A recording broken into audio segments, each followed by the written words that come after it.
Hello, everyone. Welcome to Operation Bad Blood's live stream.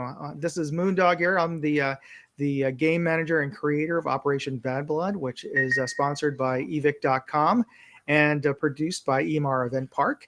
And to my immediate camera right, or I guess screen right, we have Sarah Smith from the JDRF. Sarah, you're joining us for the first time here. Just give a little introduction to yourself and the JDRF.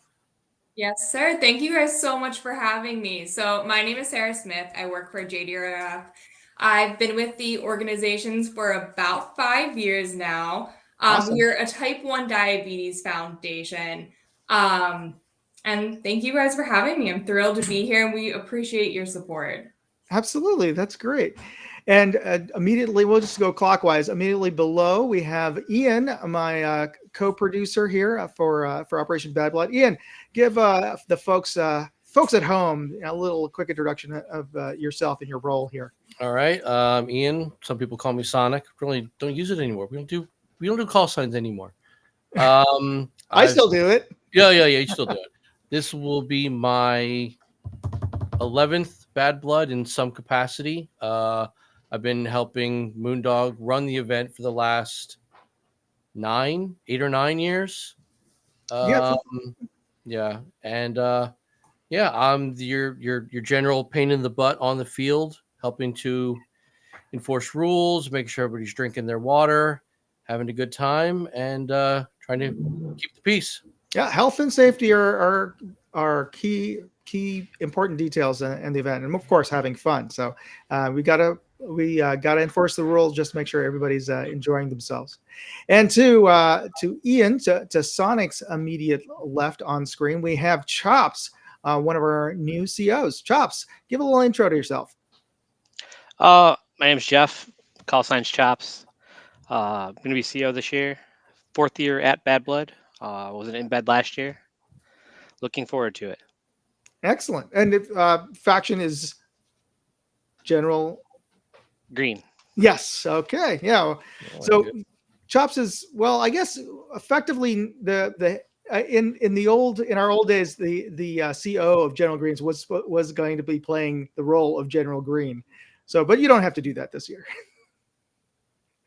Anyway, thanks for everybody for joining us. And if you have any questions, please post them up in the comments as we're going live, and we're coming in from different channels and co-streaming. But today we have Sarah, who's our special guest, because Bad Blood has always been a charity airsoft event, and half of the proceeds from all the tickets go directly to our charity.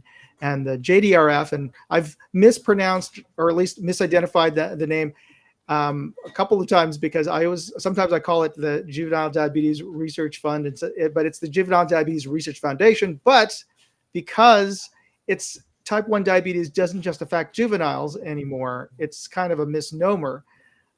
Sarah, tell us a little bit about type 1 diabetes and the JDRF.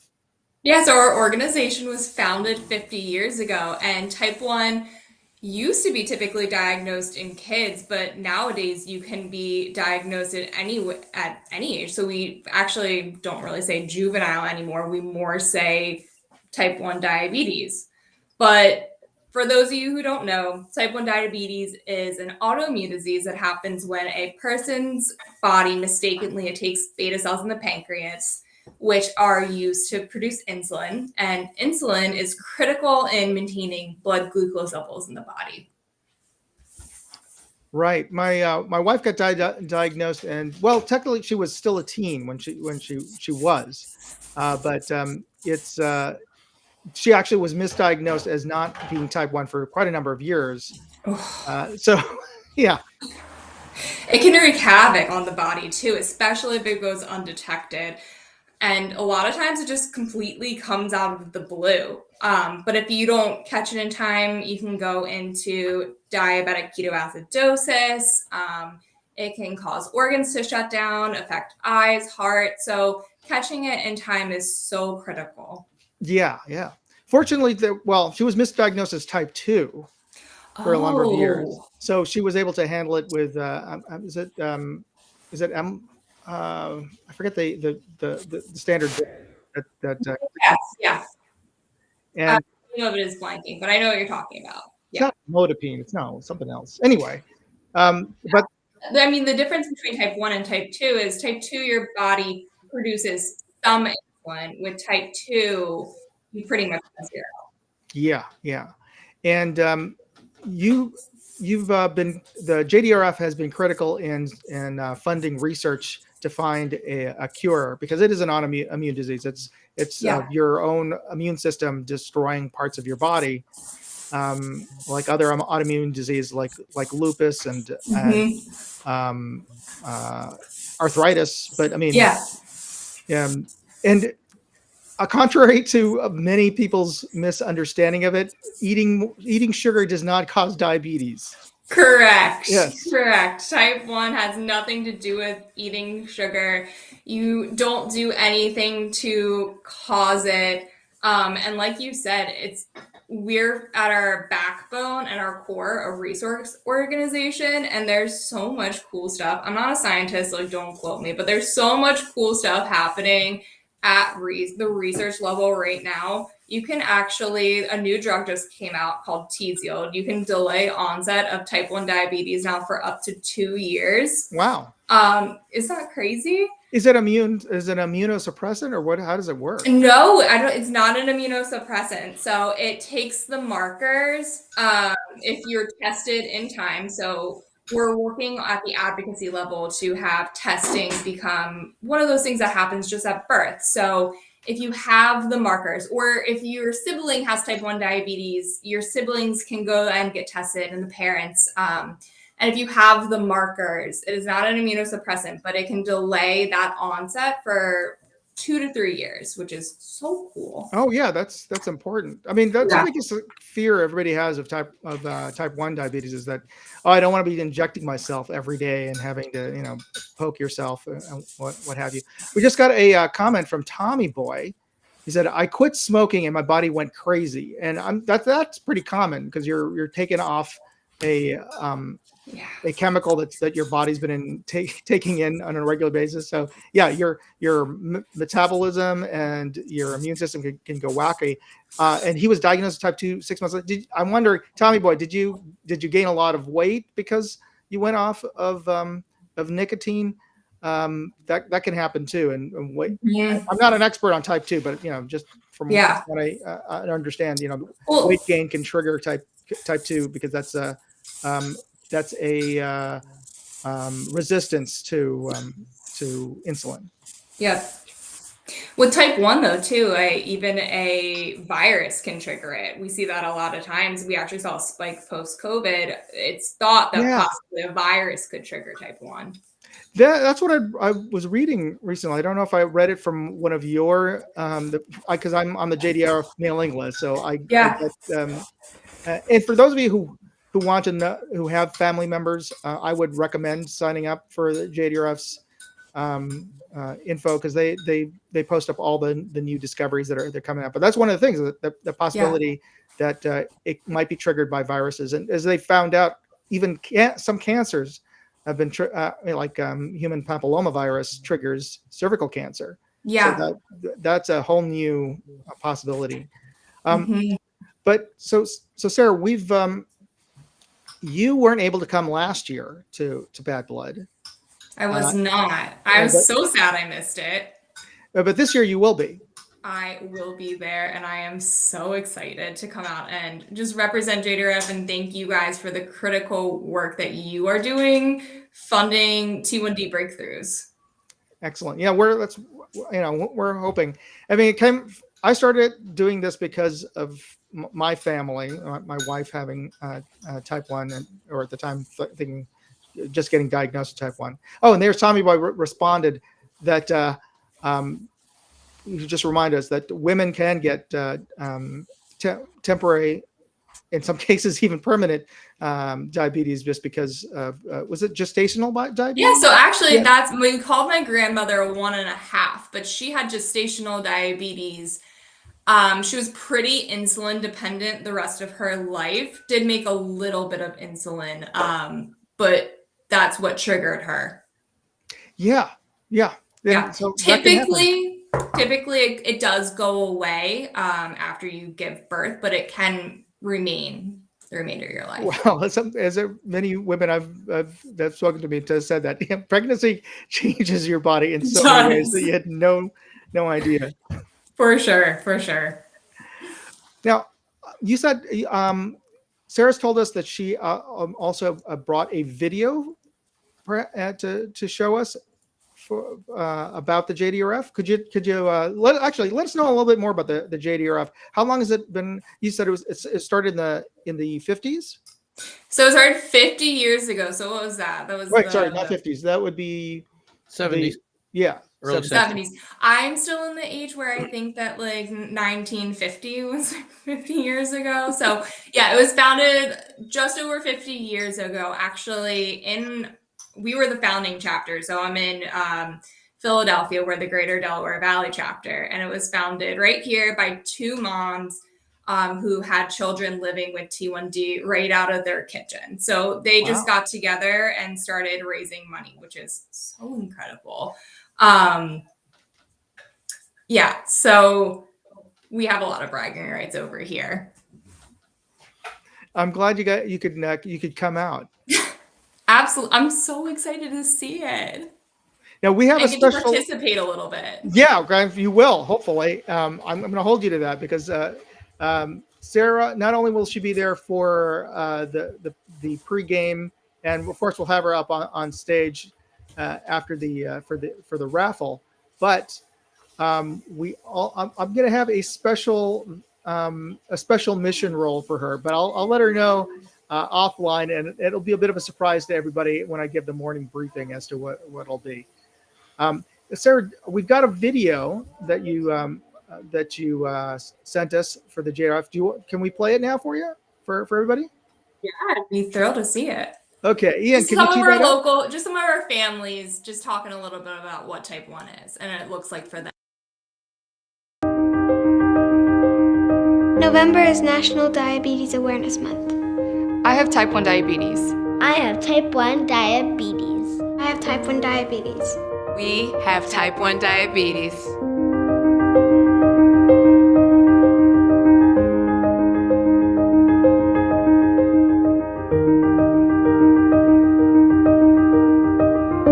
I take care of my daughter's diabetes 24 hours a day, 7 days a week. I wear an insulin pump and I wear a glucose monitor, and I change them out every few days. We're continuously having to adapt all hours of the day. It can go like crazy, up, down, roller coaster. It's a constant job thinking about your blood sugars, what you're eating, and how you're going to give yourself insulin. When my sugar is low, sometimes I go shaky, and sometimes my vision gets blurry. And when my sugar's high, sometimes I get a little cranky. It's unbelievable to watch how different every day is, every meal is, every night is different. Learn more about type 1 diabetes this November at jdrf.org/NDAM.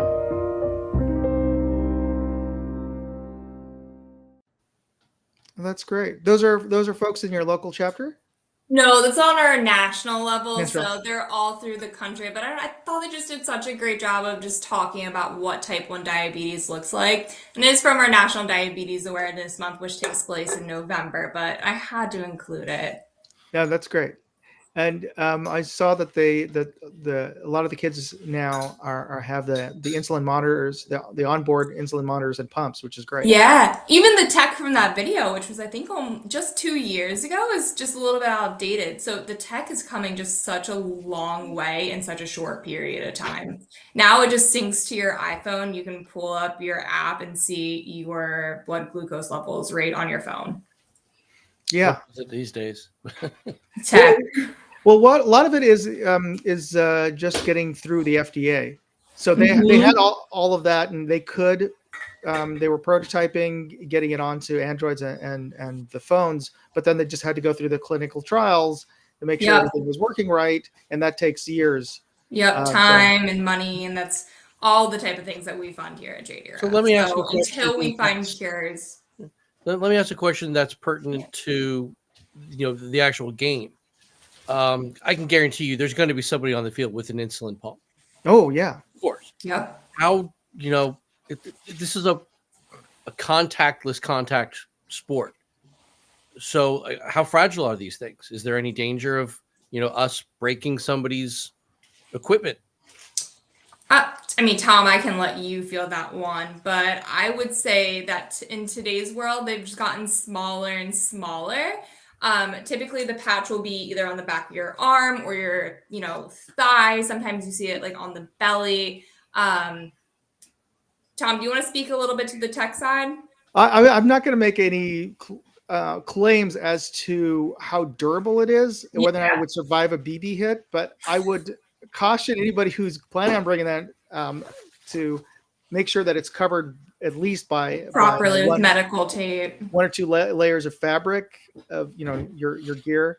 I'm pretty sure it would survive that. It's just that I think the bigger concern is because it is just this plastic piece of adhered to you, and it's putting out this tiny hair thin needle into you that you can, if you bump it, you can dislodge it or it gets sore.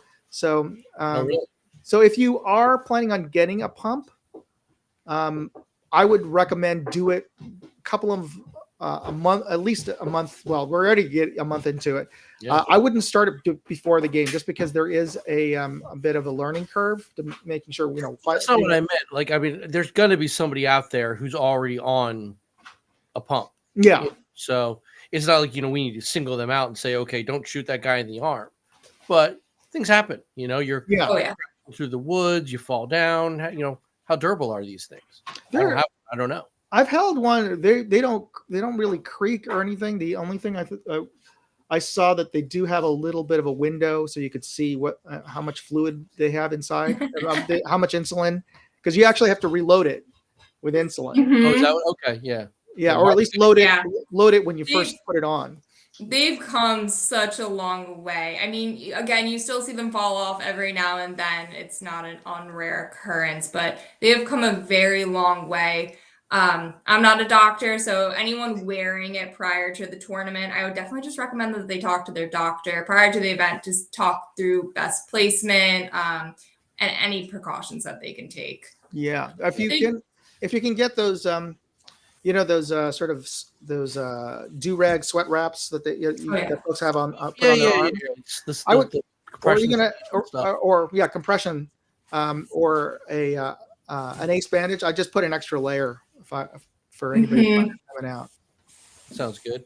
Yeah, but a good question. Very excellent. And too, if you don't have your phone, a lot of times you can toggle it right onto an Apple Watch too. So then you're not worried about your phone.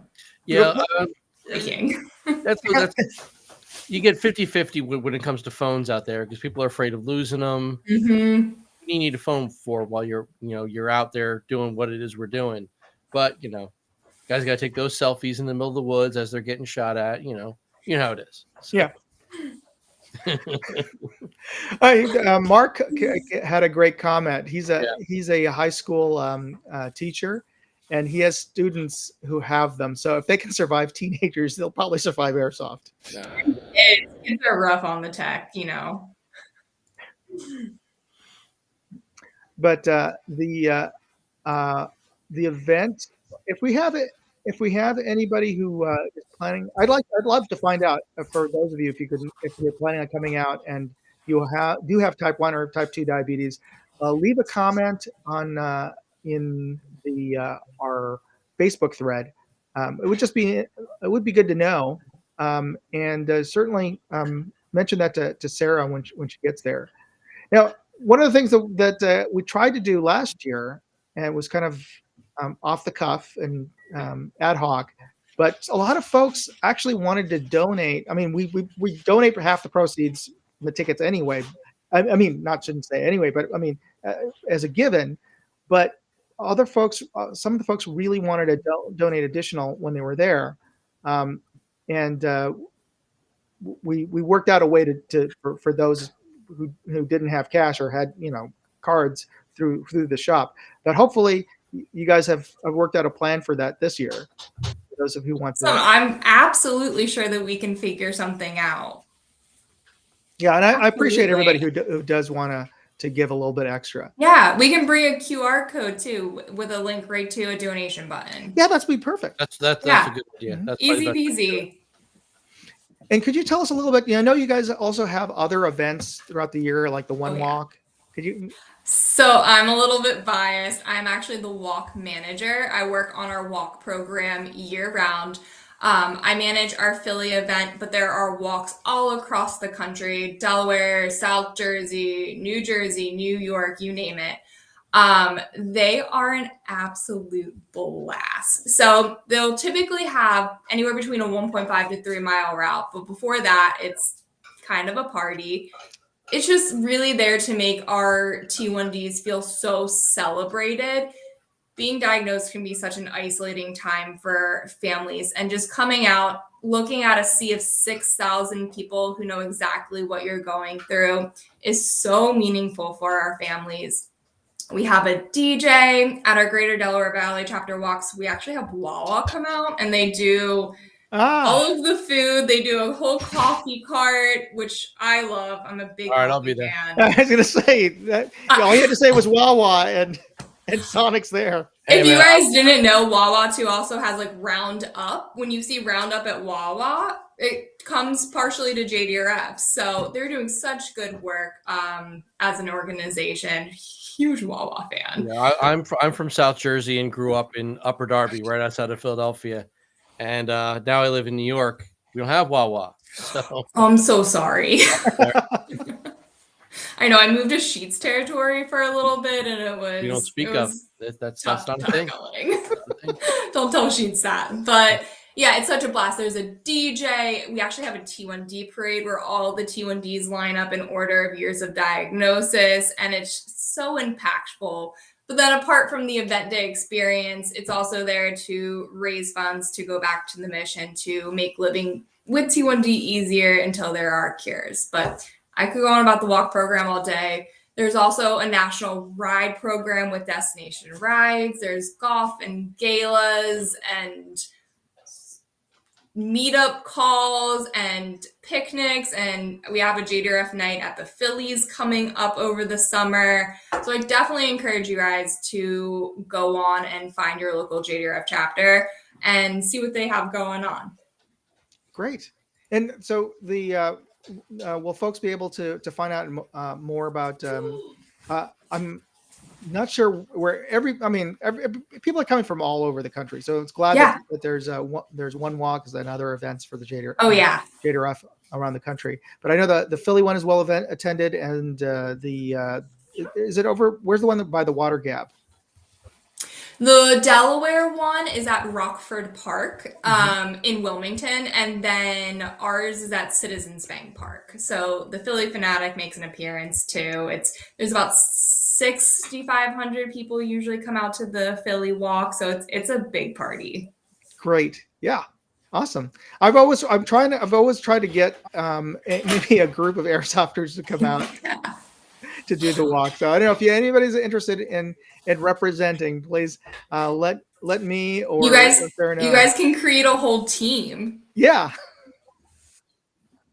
You can do that. so Sure. especially for the Philly one, it sounds like a total blast. Yeah, and it's totally free too. We encourage fundraising, but it is completely optional. So it's 100% a free event to attend. So I definitely recommend you guys to come check it out. If only to get Wawa. Hey, there we go. Yeah, so everybody who wants to come, when is the Philly One Walk? So we don't know for another 2 weeks or so. We actually have to wait for the NFL to release their schedule, which they just did. So we should know in maybe 2-3 weeks. But we're gunning for the first 2 weeks of November. Okay, so it's usually the first 2 weeks or somewhere Usually, like that. typically, yep. Okay. All right. You got to understand Philadelphia sports. It's not like any other city in the world. Like, you live in a place that's got multiple teams. I live in a place that's got too many teams. Philadelphia sports fans A different are breed? Rabid. absolutely insane. That doesn't even cover it. Like, Passionate. if you're an Eagles fan, that's all They're you care passionate. about. 24/7. Yeah, it's Philly sports I think fans we're are the, another we're the level. team that booed Santa.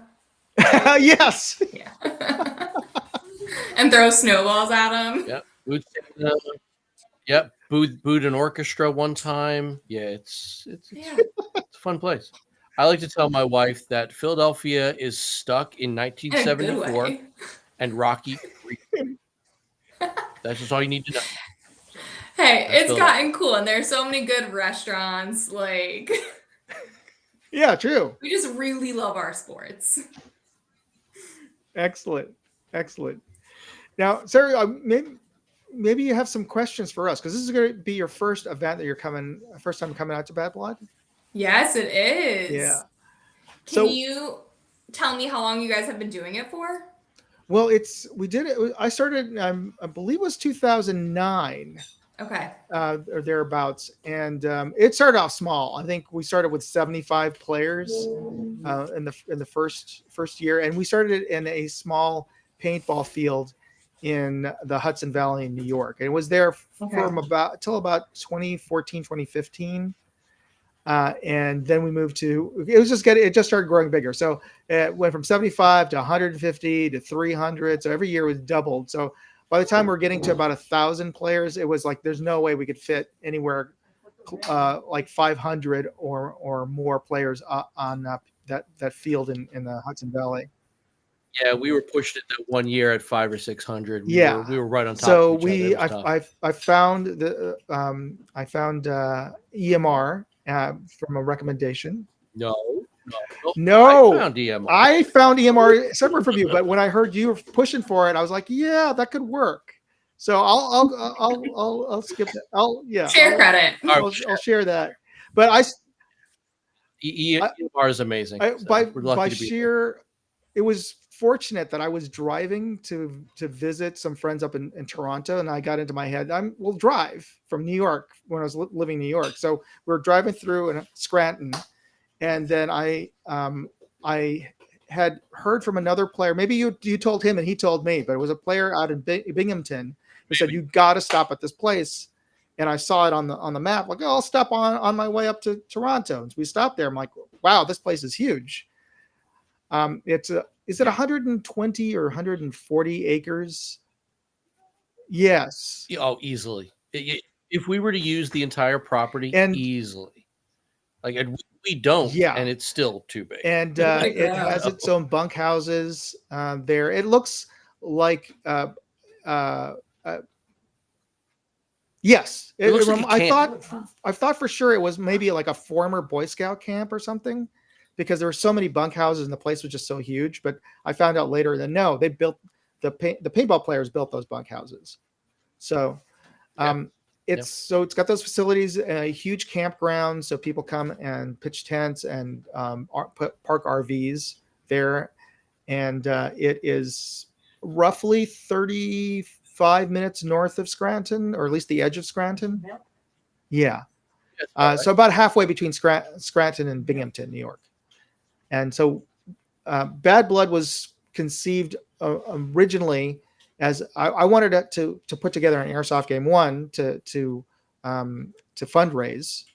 And two, I wanted the kind of game I wanted different than all the other Airsoft games that typically I participated in, which is basically two forces, like Force A versus Army B.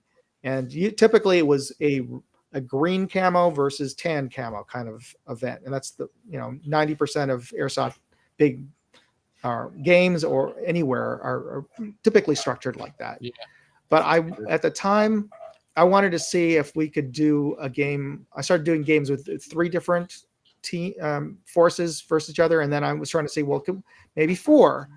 And so that's one of the things that makes this game a little more unusual is we even got up to a point of 8 different teams versus each other, but it just got to be a little unmanageable. I still think that it's a possibility, but yeah,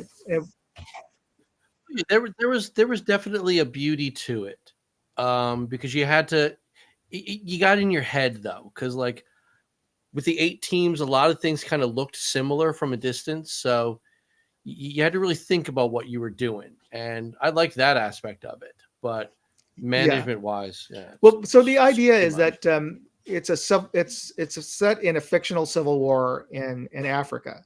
and instead of diabetes, I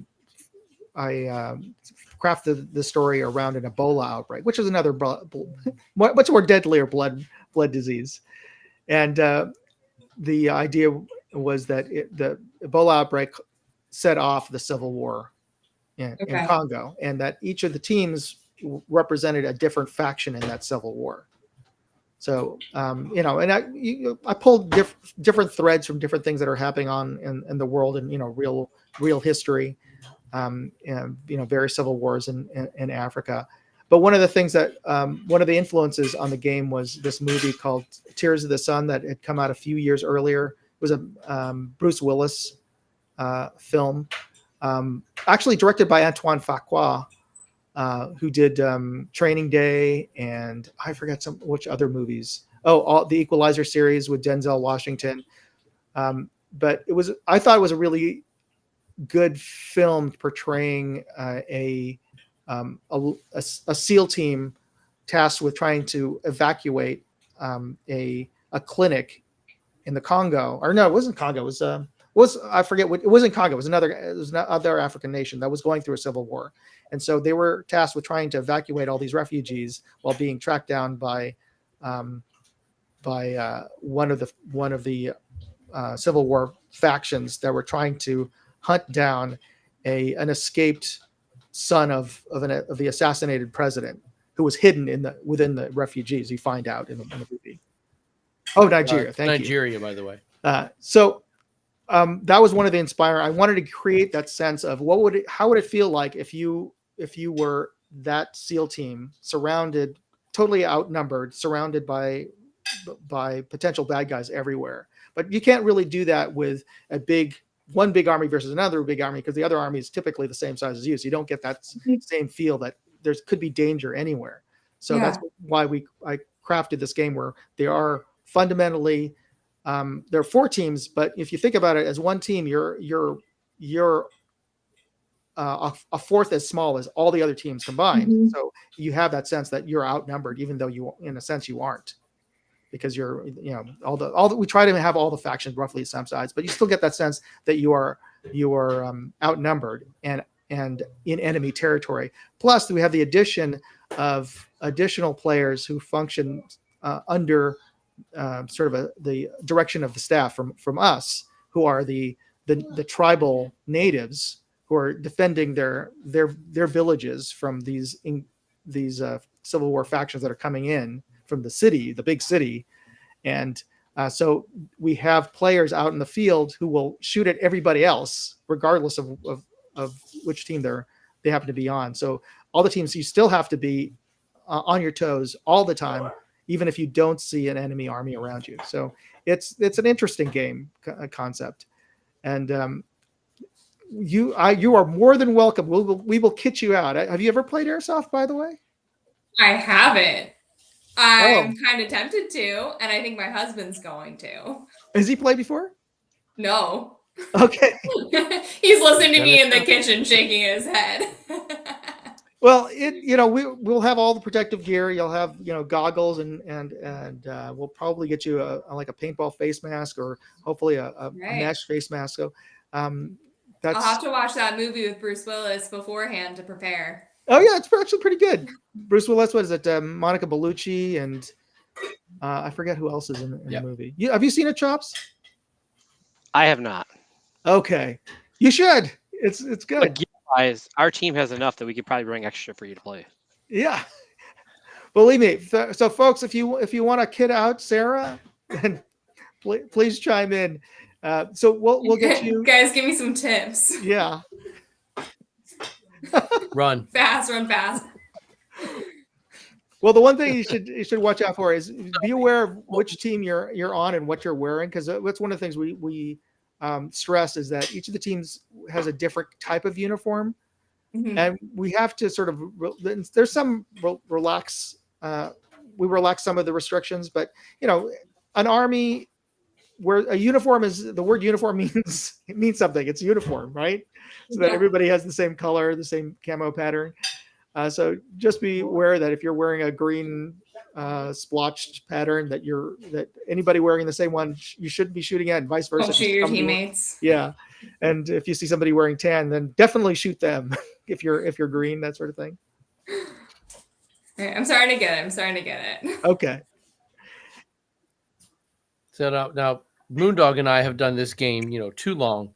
Chops, you're still relatively new to the game. What's your approach? Approach wise, basically, after our first year, we were watching for who's got a dead rag on, trying to justify who's who. People were playing not so honorable.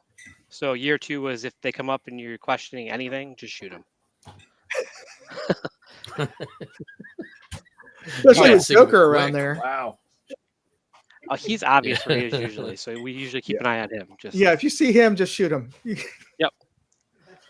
So the idea is that when you do get shot, Sarah, that just to visually you- signify that you're dead. Okay. We ask all the players to bring a red bandana, or we call them a red rag because really, any sort of red object. So that's why we also don't let players wear a red shirt or red gear. So you take that out, you wave it. That shows that you've been shot, and then you tuck it into your gear, and you walk to your casualty collection point, and then. After a given amount of time, which could be anywhere between a minute to 10 minutes, depending on what time you get there, you'll be told by one of the staffers that, oh, it's time to go back into the game. And then you can get back into the game. And Okay. so that it's not as hardcore as where if you get killed, then that's it. You're done not for out the day. the full time. Yeah, exactly. But we want to make it so that it's not like that there are some stakes involved, that you don't want to just, okay, I got killed, and I can go walk over here, and then I can, tag and I'm back in kind of You get thing. penalized a little bit. Yeah, absolutely. Yeah, but the 10-minute timeout is great because since I'm generally the on-field guy, I try and walk the whole perimeter of the field all day long. Okay, you got shot, so now you go take a break, go drink some water, eat a piece of beef jerky, pop some peanuts. I don't care, just something to keep you salted and hydrated, and before you even know it, you're back in the game getting shot at again. You're not missing anything. Respawn is a great time to collect yourself, like I said, hydrate, eat, reload if you need to, any of that. Gear up to go back out. Exactly. Yeah. And then each team will actually have, we call them embeds. We'll actually have staff members embedded into each team who, while they're there to play the game, they're really more there as referees, rules minders, stuff like making sure everyone is playing, like Chop said, playing honorably. Not being too aggressive, because it does happen. Making sure you're drinking water, and then we carry around these little devices called chronographs, which test the speed of everybody's airsoft weapons. So during that timeout period, we randomly spot check people and to make sure that they're within the rules limits. And so everybody's busy all day long. It's safety. So because you're shooting these airsoft guns. Have you ever played paintball? No. So does it hurt? It stings. Yes. Yes and no. Okay. Yes and no. What do you mean by no? It depends on the distance you get hit from. That's good. Yes. The actual speed of the weapon, so forth, so on. So, I mean, I describe it. You ever get in grade school? You ever get hit by somebody in your class with a paper clip and Oh yeah, rubber for band? sure. Yeah, Rubber it's like band. it's like that, but then these are automatic. They're battery powered, so they're putting out a shot every second. So, or 15 shots per second, and depending on the battery and other factors. So imagine getting hit by 15 paper clips in a row. Okay. That's how annoying it is. So that's why if you do get hit, usually it's not just one BB hitting you; it's a couple of them, and you go, that's why you want to pull out the rag. Like, stop shooting at me, please. I'm hit. I'm done. So that's one of the reasons why we do the chronograph, is we don't want people bringing in airsoft guns that are too powerful. So it has to be within a top limit. because theoretically you could soup up these things, beyond what our limits are, and so we do cap off how fast the BBs can be shot out of your machine, of the gearbox, and so that's just for safety, because we don't want anybody to get seriously injured. And then we also require everybody to wear goggles that can withstand a BB hit, so because you want to keep your eyesight, and we were Yeah, it also keeps everybody on that too. an Yeah. even playing field, because if we cap it at a limit, nobody can go above said limit. Nobody's got an advantage. That's more about your personal skill. Because as much as this is a charity event, we're out there to have fun and raise money. There are people who are just in it to win it, and they can get a little aggressive. So it's to make sure everybody is the most level of aggressive as we can let you be. It is. That makes sense. It is fun. So everybody who comes out usually has. I mean, they have a great time, and we try to also add a couple of things to it. EVIC, who's the main event sponsor and has been since the inception, they send out a crew, and the companies that their vendors. And we also have vendors there, but the companies that sell airsoft gear, often donate airsoft equipment, like lots. Raffle. Yeah, like usually at the end of an airsoft game, a big airsoft game, a local airsoft game, you'll get a local vendor donating one airsoft gun or a backpack or something. This one, they bring in like 20, 30 of these things. It's epic.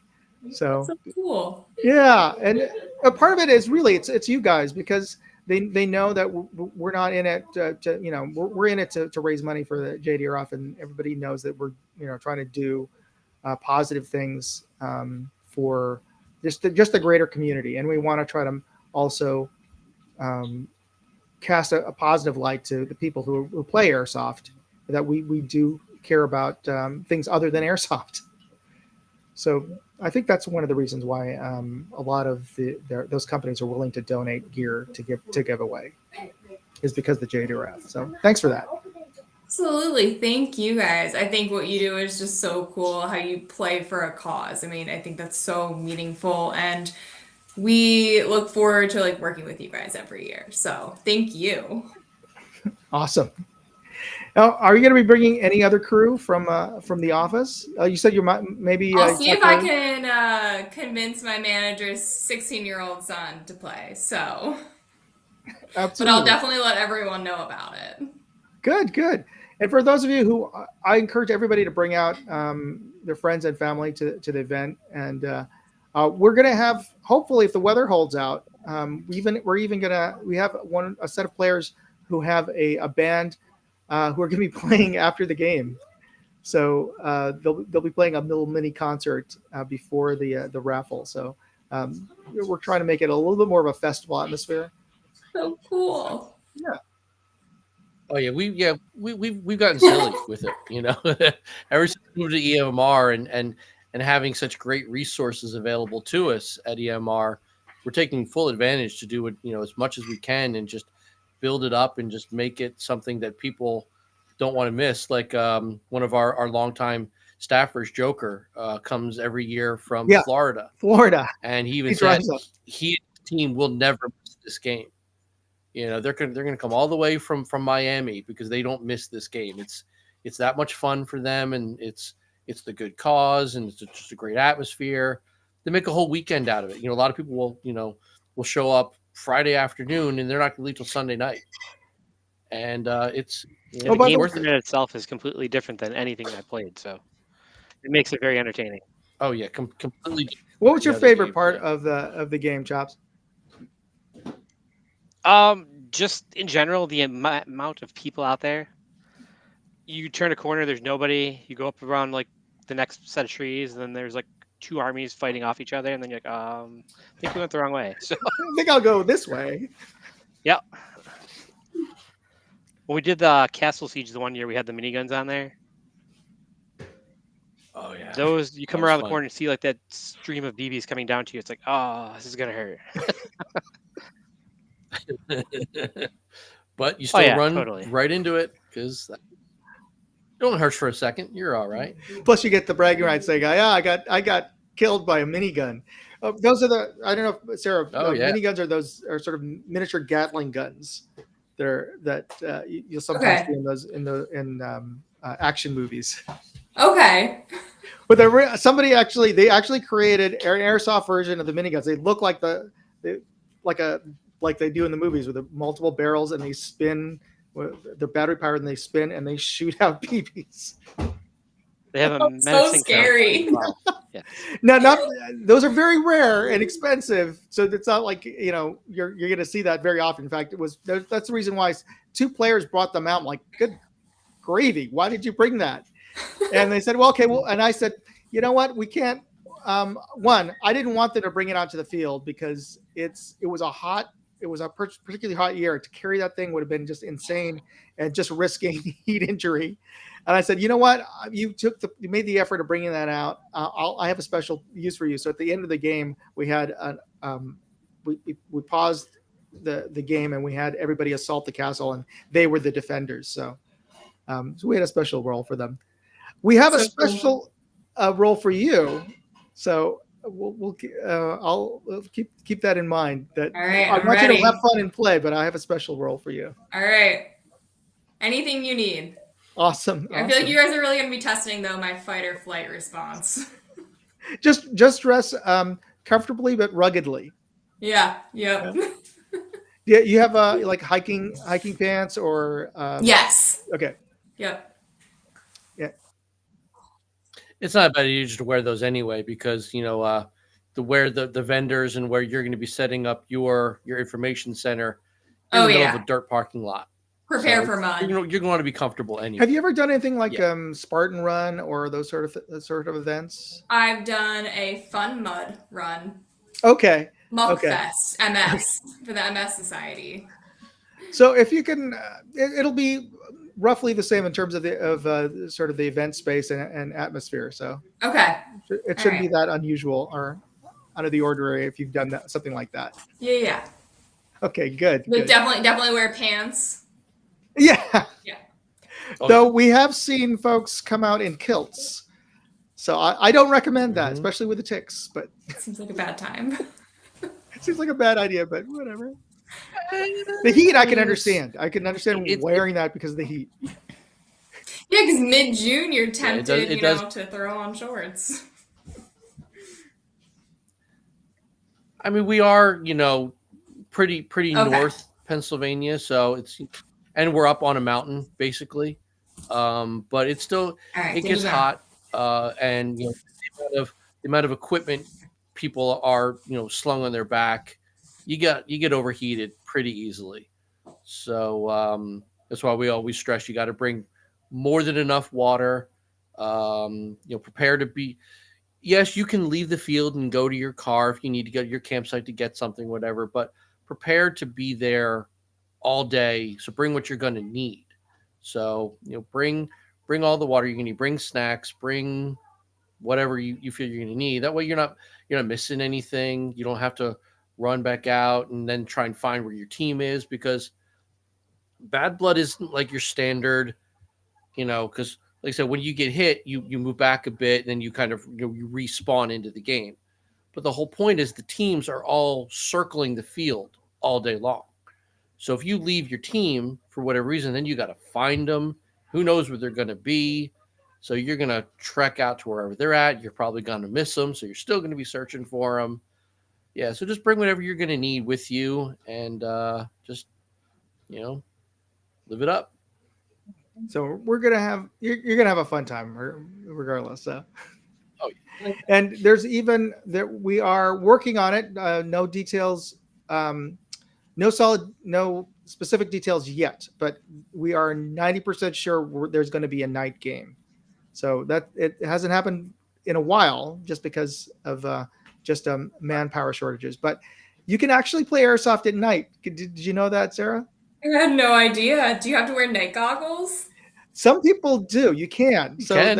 in that case, yes, you have a definite advantage. But usually, folks will bring out flashlights and equip their It's gear like a with big flashlights. manhunt tournament. It is it is exhilarating.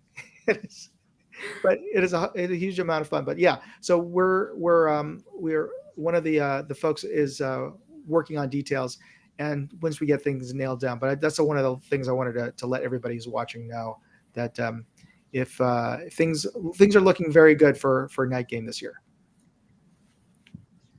They were fun to watch from the campsites a couple years ago when we had them. Oh, You know, yeah. tracers going Oh, off, tracers! Yeah, the the lights tracers. running around, all the explosions. So yeah. there are airsoft is a simulation of real life warfare. So they've created glow in the dark BBs that are they have special almost like miniaturized flashes for cameras that are built into into attachments for barrels, so that as the BBs come through, they are charged up with light. So that when they shoot out, you can see these glowing dots shooting out. It is so. But it cool looks looking. really pretty. Yeah, and then you can see them bouncing It's off fun. things too. Great. It's pretty cool. So you might be able to get to say, oh, we lost Chops. Oh, there we go. There we go. All right. So before now one actually might be a good time. We're running up to the end of the hour, and we have a special giveaway tonight. For last month, I've been asking folks to leave a comment on a review. I do, for those of you who don't know, aside from doing airsoft, I do airsoft gear reviews and firearm and gadget reviews on YouTube. And one of the reviews I did was for a rifle scope. This is a CV Life Bear Power, and it is as big as it looks on screen right now. It is not a small scope. This is meant for long range shooting, and I'm talking like beyond 500 yards.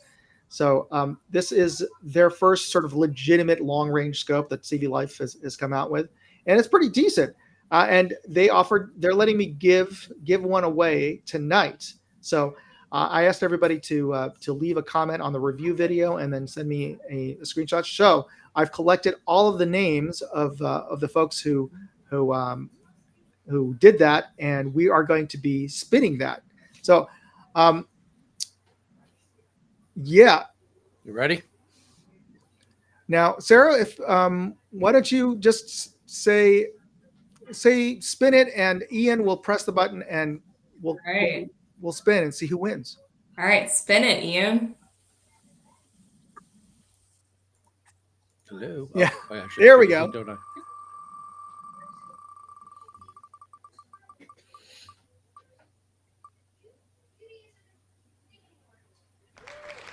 Tracy Dumoulin. I'm sorry, I'm butchering your name. Dumoulin. Tracy Dumoulin, congratulations. I'll be reaching out to you from the email that you submitted, and CV Life will be sending you out a Bear Power, a brand new Bear Power. So you'll be seeing one just like this in the mail. Please let us know what you think of it, how it's working for you. I'm curious, and what you're planning on to put this on. All right, congratulations. And coming up, I've just posted up, if you go to moondogindustries.com/contest, where the previous contest was up, you'll see the new contest for next month, and I'll be picking the winner just before Bad Blood, and it's going to be another scope. This is a spotting scope. This is an Athlon Talos 20, I think it's 20 to 60. Let me just see here. 20 to 60 by 80 millimeter spotting scope. So, and this one is being supplied by OSS, which is Outdoor Sporting Solutions, and they actually made these really premium lens caps for this particular optic, because I complained in the video that the lens caps that came with this, they were silicone, but they popped off and there was no way to keep them on. And I complained because you're going to lose those if you bring them out to the field or wherever, if you hunt or what have you, you're going to lose those lens caps for sure. And so he designed these retained lens caps for this scope. And he's going to give away the scope, that his prototype that he used just to confirm the size of the scope to the winner. So all you need to do is subscribe to Moondog Go. And many of you already have from previous giveaways, or just because you like the travel content that I post up. Subscribe to Moondog Go, take a screenshot that has the subscribe button saying subscribed on your page, and then upload it to the upload page that there's a button on the screen at Moondog Go. And I'll be drawing the winner on the 23rd, on June 23rd, the weekend before Bad Blood. So get on you, get on that. Can you guys, anybody on the staff could use a spotting scope, and maybe you'll like it for astronomy.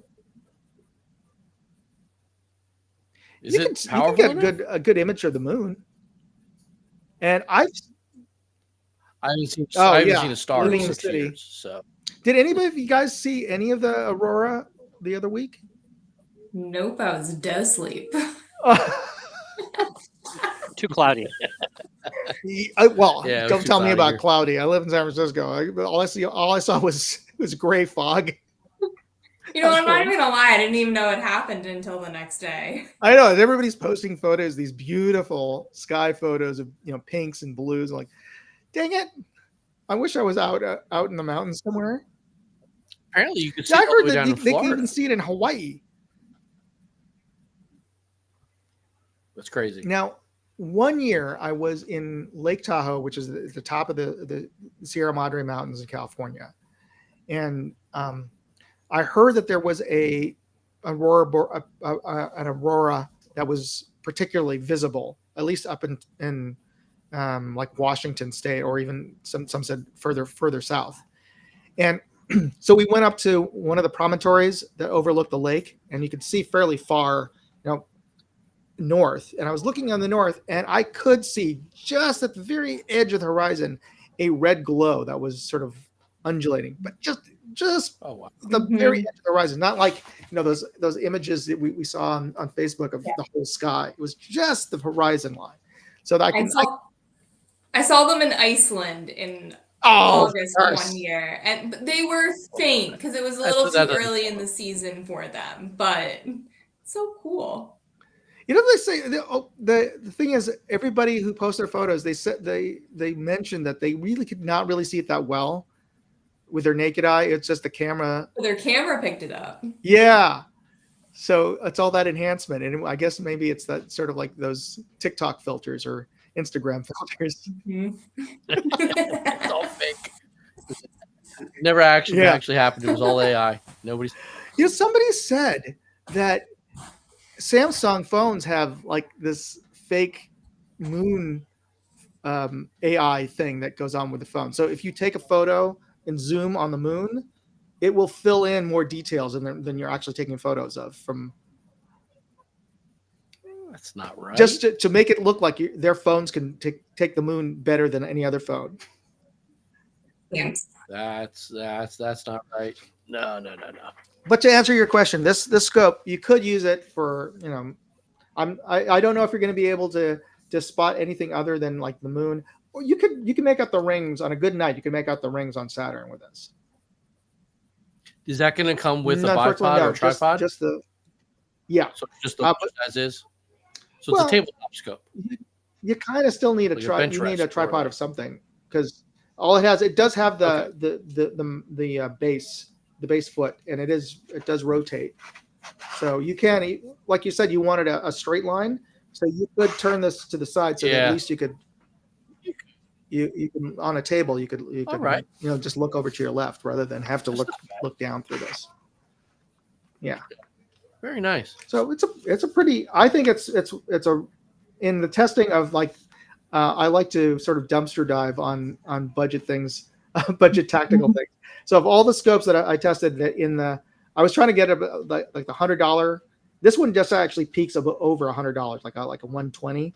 But of all the scopes that I was testing, this beat out everything. Even beat out some more expensive scopes in terms of sharpness, like in the $200 to $300 range. So yeah, I think this is a great scope. All right. Very Okay, everybody. if you have any other questions about Bad Blood, please post them in our Facebook group. And myself, Ian, and our staff and Chops and everybody will try to answer your questions. And Sarah, if anybody has some questions about the JD Aerof, how should they best? Ian, You guys can feel free to contact me directly. My email is sasmith@jdrf.org. My phone number is 215-375. Oh, we don't get the phone number out, but it's my work phone. oh, okay, all right. 215-375-1724. I'm here if you guys have any questions about Type 1 or JDRF. You can also go online to jdrf.org/Greater Delaware Valley. That's our local chapter, to see kind of what events we have going on. Great, awesome. We have one other question just before we wrap up. We have Link Chen. I actually know Link Chen. Link is I think he's one of the tech guys over at Discovery Optics, who I gave out one of their really excellent scopes a few weeks ago. And yes, we do take sponsors to give away at the raffle. Link, I'll get a hold of you offline after tonight's episode. But thank you for asking about that question. All right, folks. Well, thank you for tuning in to this episode of the Bad Blood Q&A live stream. And if you have any questions, post them up online. We'll get to them before the next live stream. Hopefully, that's going to be when's the next one that's coming up? We're not going to do it. I'm good. I'm good every Sunday. I'm thinking we could try to do it for the next one.